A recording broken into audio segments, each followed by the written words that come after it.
Hello, good evening, and welcome to our Thursday episode of Brett's Old Time Radio Show. Thank you so much for taking the time out of your day to join us for another episode of Hancock's Half Hour. Well, now, a little bit of comedy on a Thursday. What could be better? We've had a lazy day today, just a bit of pool work and bit of, well, just lazing around, really. I've done a few bits and pieces on the latest book, which is good. Uncle Michael is here with his daughter and had a race with one of the girls here. I mean, she's only 14, in fairness, but she's very confident and a very accomplished swimmer. However, Michael, believe it or not, actually won the race. We were astounded and a little bit impressed, which was very good indeed. Look, huge thank you for joining me once again for a regular late-night visit to the studio archives of old-time radio shows right here in southern Spain for one more week. A week today, we'll be leaving Spain on the ferry and heading back to the UK. I'm Brett. I'm host for our Nighttime podcast, and a huge thank you for joining us. We really appreciate it. If you'd like to find out a little bit more about us, you'll find that at dayslikethis.life. But for now, make yourself comfortable, settle in, and let's enjoy some comedy with Hancock's Half Hour. This one is episode 20 of series 4. It's called The Last of the McHancock's.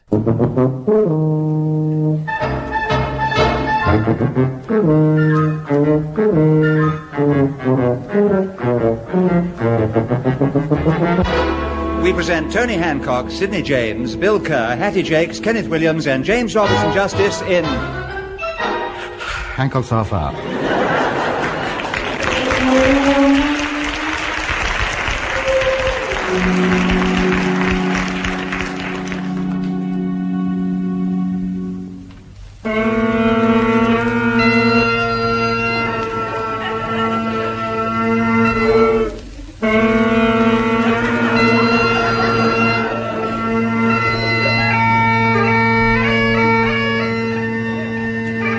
Off again. Oh, this is too much. I can't stand any longer. It's driving me mad. You hear? It's driving me mad. I can't go on. I can't stand anymore. Do you hear me? I can't stand it. I can't stand it. Something bothering you? Those bagpipes. That's all I've heard in this house for a whole week now. He finds out he has Scots blood in his family from 6 centuries ago, and he starts eating porridge, playing the bagpipes, running around the garden, tossing bean poles all over the place. It's not right.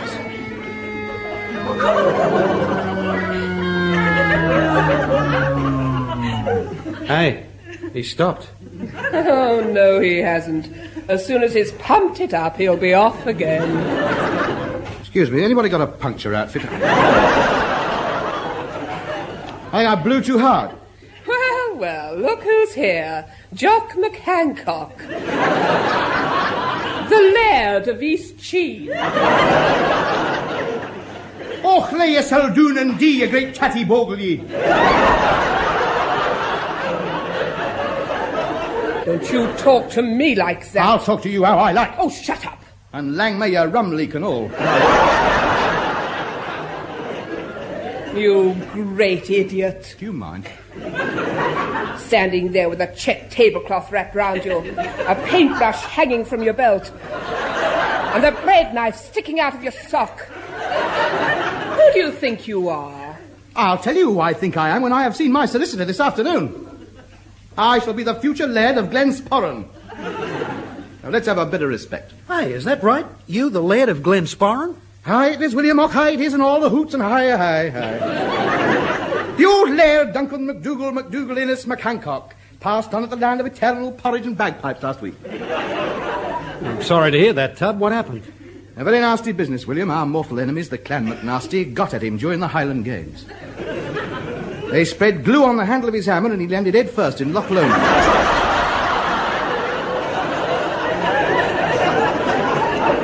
Yes. There was great rejoicing that night. Why? Nobody had to pay for the funeral.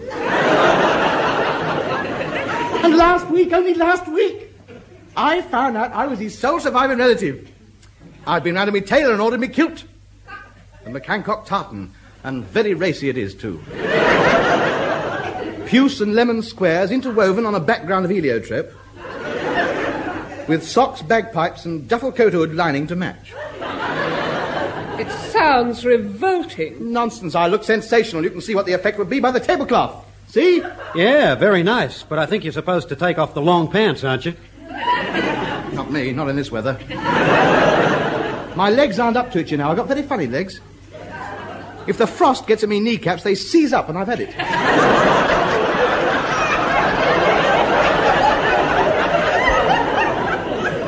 Rigid all the winter I am. Sitting down's right out. I just have to lean up against the wall all day. Well, come on, help me pump me pipes up. I think 3 quick choruses of Scotland the Brave and a quick march down to the solicitor's office.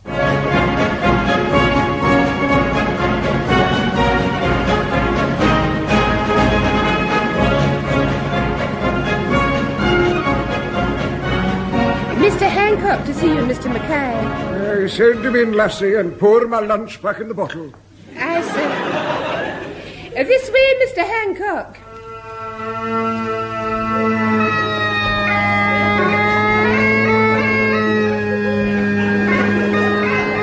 Will you stop marching up and down my desk, you great lump?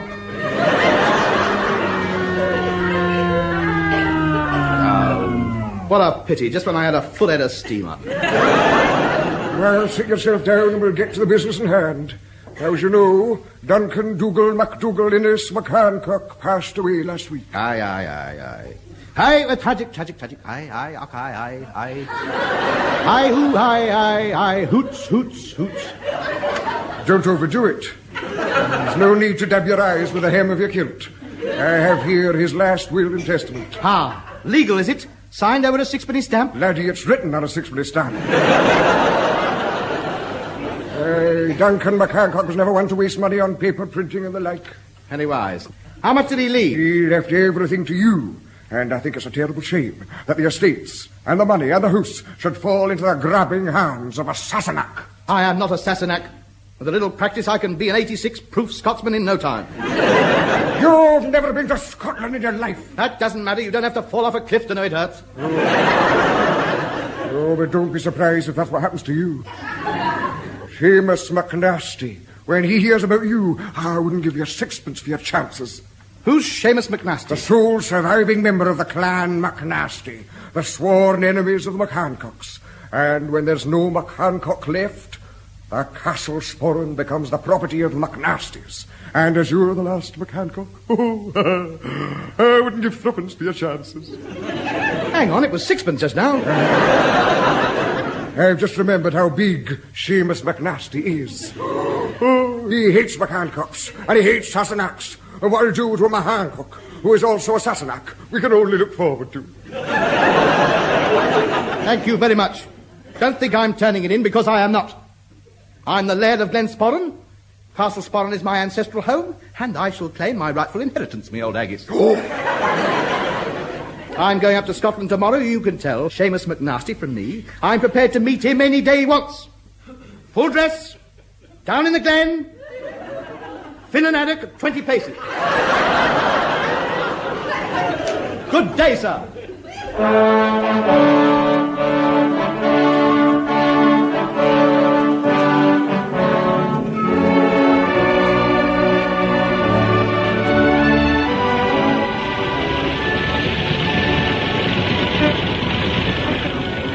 Miss Pugh, you're the navigator. How much further? Another 5 minutes and we should be in sight of Castle Sporran. It'd make things easier if we understood the language. You ask them which road to take and they stand there clearing their throats for 5 minutes.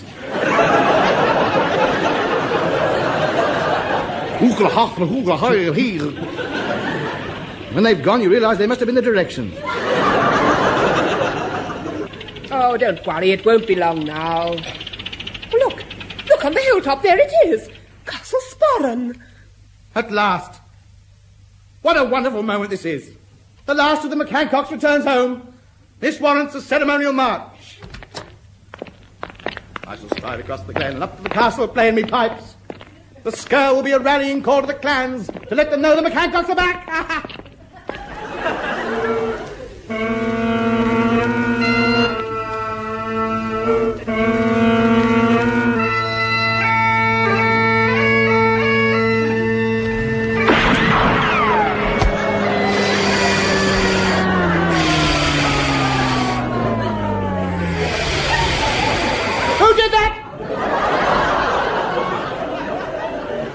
shot me pipes? Murderers. Fetch a doctor. It's leaking. Who did it? Show yourself. Come one step further and I'll blow you back to the border with your kilt full of holes. Who's this? 6'6" of hairy Scotsman, I want. Look at the size of him. Look at that flaming red beard. Look at those flipping great fists. I think we'll turn round and go back to team. It seems the best thing to do, Stay where you are. I'm coming over. He can't be real. It's three of them standing on top of each other. Come on, let's run for it. He's a good shot, isn't he? Right through the safety pin on my kilt. Don't move. Well, let me pick my kilt up. Now then, let's have a look at you. Poachers, I suppose. What have you been poaching? Deer, grouse, game? I am. Yes, indeed, a splendid little woman. A splendid little woman? I suppose she is to him.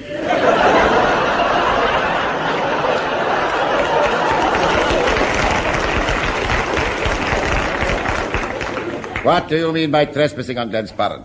These are my lands and I'm not having any strangers trampling over them. What do you mean, your lands? Who do you think you are? I am Seamus McNasty of McNasty.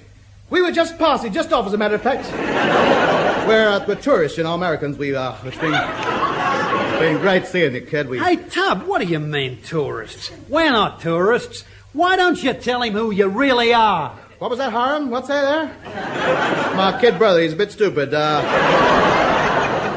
Come on, Marilyn, turn the car around. Let's get out of here. Just stay where you are. I'm not satisfied yet. Lift up your kilt.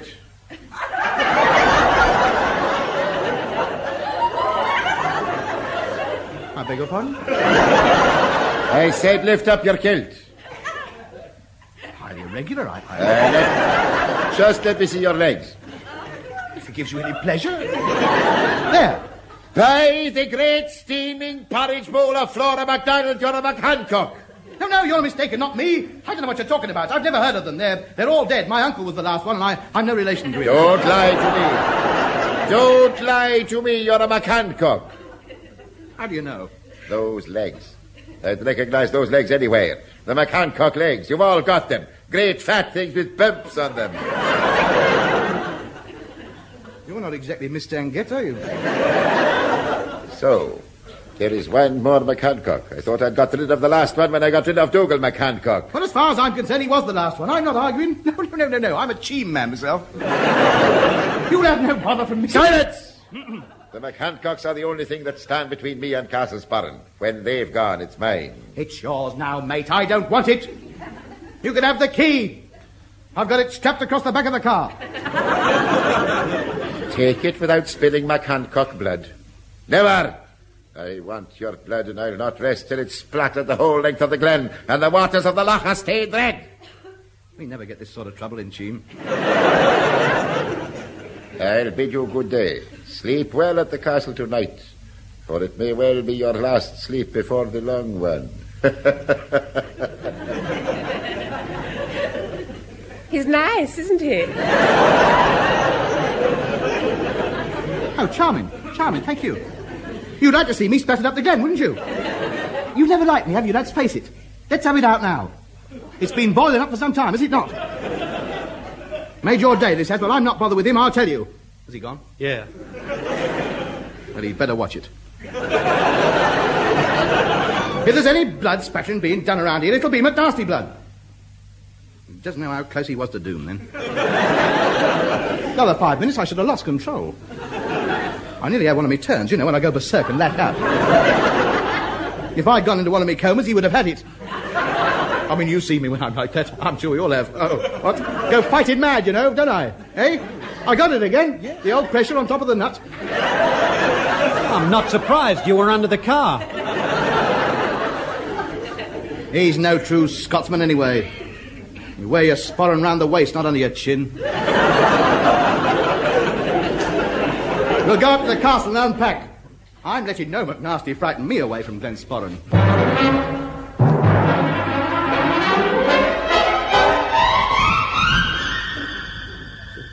Sid, can you spare a minute? Hello, Fred. Come in. What's the trouble? Have you heard the news? No. Hancock's been left a castle in Scotland. You're kidding. No, he's the new Laird of Glensporran. He took delivery last week. The Laird of Glensporran? Yeah. Blimey, he must be worth a fortune. Fred, my son, I smell pickings. Pack me bags. I think I could do with a holiday in Scotland.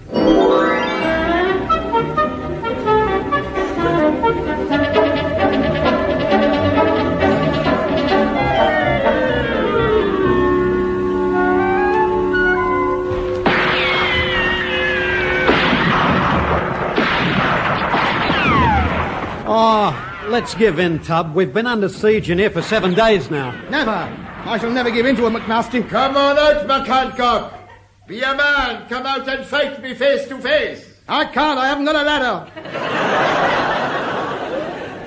Go back to your cave, you great hairy monster. Fire another haggis at him. If you don't come out here, I'll come up there and tear the castle down with my bare hands. He could do it too, Tub. It's all talk. Never get further than the drawbridge. Vat full of boiling hot porridge over the battlements, that'll have him. Here, listen. He's bringing up reinforcements. Where? I can't see anything. Yes, look, coming over the hill. Hundreds of them, led by some bloke on a white horse.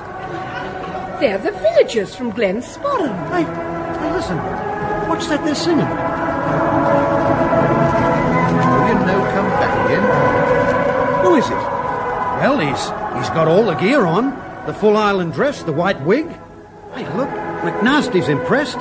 He's dropped down on one knee. Ah, it must be some local festival. A pageant. He's coming over to the castle. I'll give him a shout. Mush! Below! What are you all dressed up for? He's returned, McHancock. He's come back to see justice done. Scotland rejoice! He's come back! Who's come back? Let him speak for himself. Who are you? I'm Bonnie Prince Charlie the 19th.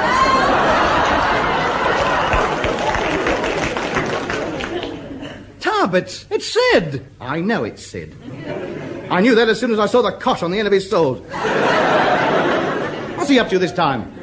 Me being a direct descendant of Bonnie Prince Charlie, I hereby claim the throne of Scotland. And all the castles in it, especially this one. I thought so. He's after my inheritance. Lower the drawbridge in the name of Bonnie Prince Charlie. Oh, come off it, Sid. You're no descendant of Bonnie Prince Charlie. Dick Turpin, perhaps, but that's all. How dare you speak to the young pretender like that? Pretender? The flippin' liar. I'm not. I've got documents to prove I'm the last remaining descendant of Prince Charlie. I don't doubt that. I don't doubt that in the least. You could get all the documents to prove you're the King of Siam.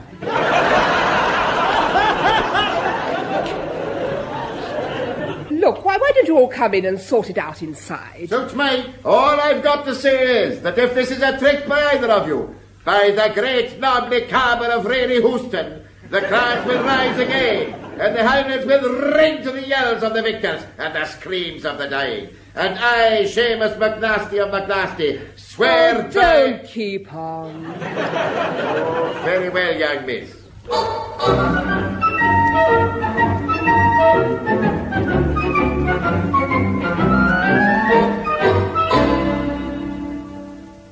And here's my family tree, handed down by generations of Jameses. It starts here at James the First. Now, he was my great-great-grandfather, 3 times removed on my mother's side by her cousin, out of my uncle. Indeed. That was in 1693. Now, then, we followed a big arrow right down here to 1957. Now, we don't want to mess about with the names in between, so here we are. James the 19th, that's me. But where does Bonnie Prince Charlie come into all this? We haven't had a mention of him yet. I'm coming to him. Yeah. Now, look, you see up here? Flora MacDonald equals Arnold Trubshaw.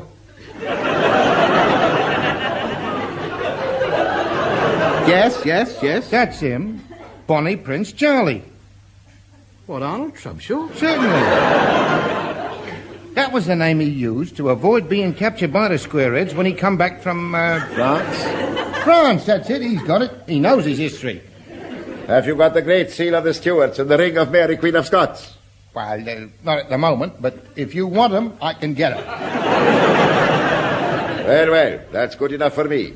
Your Majesty, I swear allegiance on behalf of the Clan McNasty to follow you to the ends of the world and to strike down all your enemies and all who deny your rightful claim to the throne of Scotland. Ta. Well, I don't. Am I to believe, McHancock, that you don't accept this man as being a Charlie?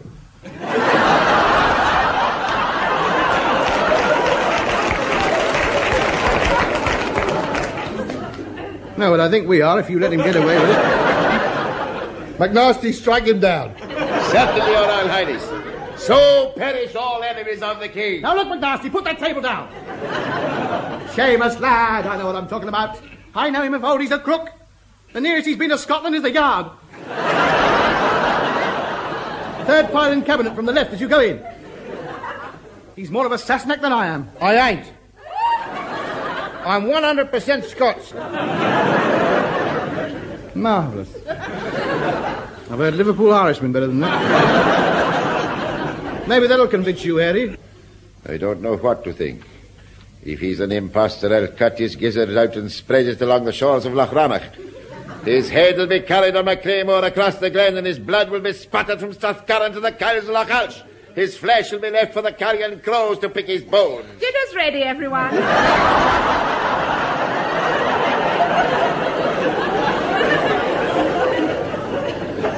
I don't think I'll bother. I've gone off it somehow. Well, have you decided anything yet? Yes, indeed. I've reached my decision. It'll have to be settled the way all feuds are in the Highlands. There's claymores, flashing heads, rolling blood, spattering. The trouble with you is you're too bloodthirsty. We settled it by peaceful means. Oh, well, that's all right then. Right up my street, that is. What do we do? Oh, it's just an old tradition in these parts that if there's any dispute to be decided, the people concerned compete in the Highland Games. Tossing the carver, throwing the hammer, tug of war and the like. The winner being the one with the most points at the end of the games. That's more like it. That's the sensible way to decide things. All nice and peaceful. The winner gets Castle Sporran. Yes. And the losers? They get put to the claymore and split asunder. Yes. And their blood is spattered the length and breadth of the Highlands. And the mangled remains of their bodies thrown from the top of Stirling Castle to be dashed on the jagged rocks beneath. Oh, dear, oh, dear, oh, dear. And may the best man win. Look, Jamie boy, I'd love to stay, but you know how it is. I'm very sorry, Your Majesty, if Your Majesty you are, but this must be settled first. You schlemiel, Hancock, why don't you keep the cake hole shut? Practice, anybody?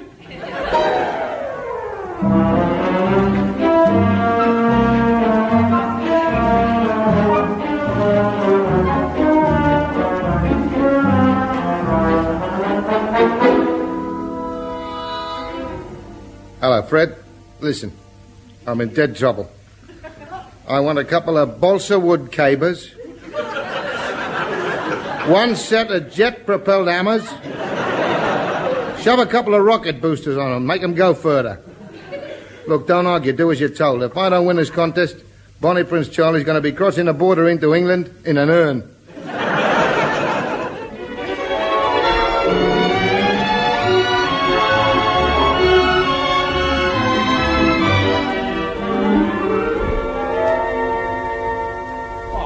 Tub, try again. You need a lot more practice if you're going to beat McNasty. I'm getting better, though, aren't I? I tossed that cable 8 feet last time. You didn't toss it. You just let go of it. Look, Jamie McNasty's an expert at this, you know. I saw him this morning. 100 feet he was tossing them. As much as that, eh? Yeah, and they still had the branches and the roots on them. Oh, come on, let's try again. Let's see, now, you rest it against your shoulder, run a few paces and toss it. Right. Here we go. 1, 2, 3, 4. Ah! Look at that! Right out of sight. Where is it? Behind you.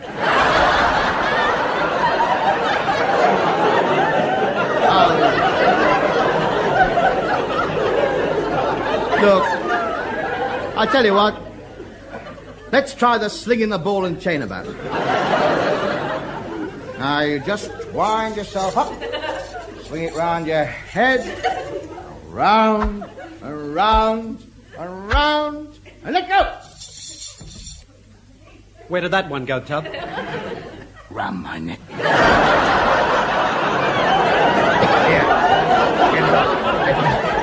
Get it off. Unwind it. Hang on a minute, hang on. Bill, where are you going? Don't worry, I'll see you later. Where? At the bottom of Stirling Castle.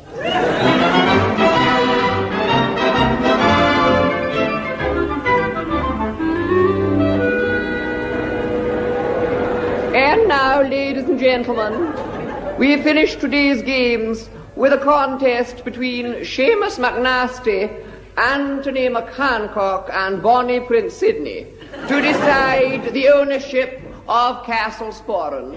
First on the programme is tossing the caber. First toss, Seamus McNasty of McNasty.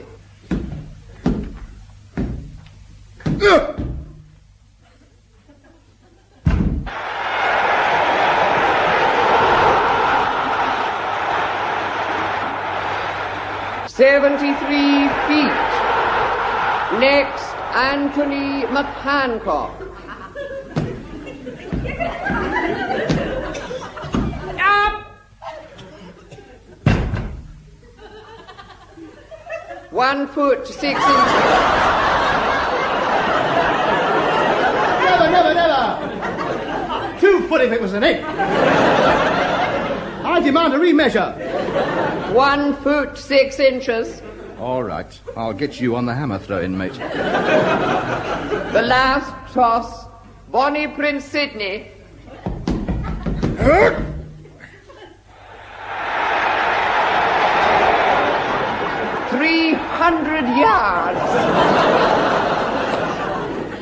That's funny. Landed over there on that bloke's head and he didn't even notice.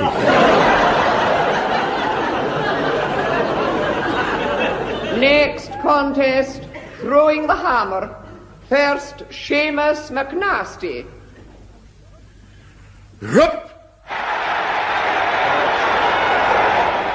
120 feet. Next, Anthony McHancock. Hup!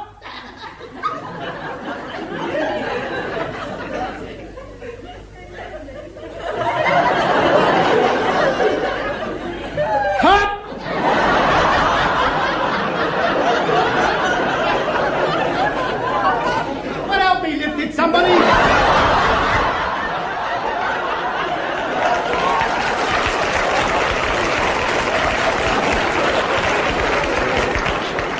Disqualified. Next, Bonnie Prince Sidney.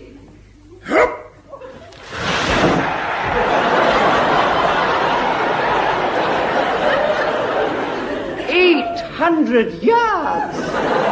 Wait a minute, it's coming back.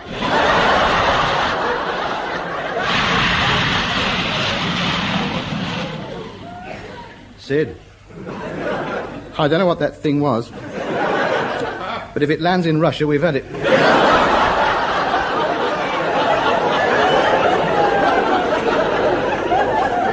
So, you Sasanaks, you've been cheating. Very well. I'm going to throw both of you over the walls of Stirling Castle as I promised. Prepare to meet thy doom. That's it. That's what I've seen you before. Walking along the Strand with the boards of coal.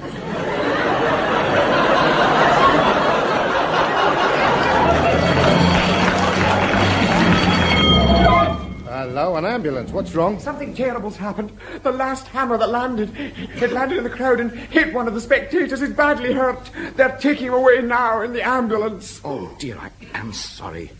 Come on, Sid. The least we can do is go and see if he's all right. This is dreadful. There he is on the stretcher. Oh, what a ghastly mess. I'm awfully sorry, old man. Could you hear? We'd no idea it was going to land on your head. Where does it hurt? Just here? Oh, no, stop messing about.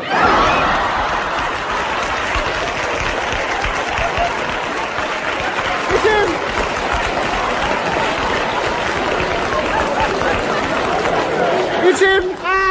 stopped it at last.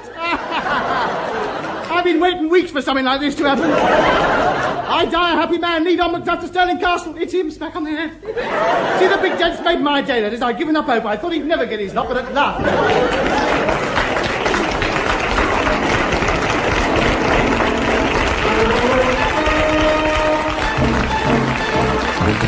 This has been Hancock's Half Hour, starring Tony Hancock with James Robinson Justice, Sidney James, Bill Kerr, Hattie, Jacques and Kenneth Williams. The music composed and conducted by Wally Stott. Show written by Alan Simpson and Ray Galton. The programme, which was recorded, was produced by Dennis Main Wilson.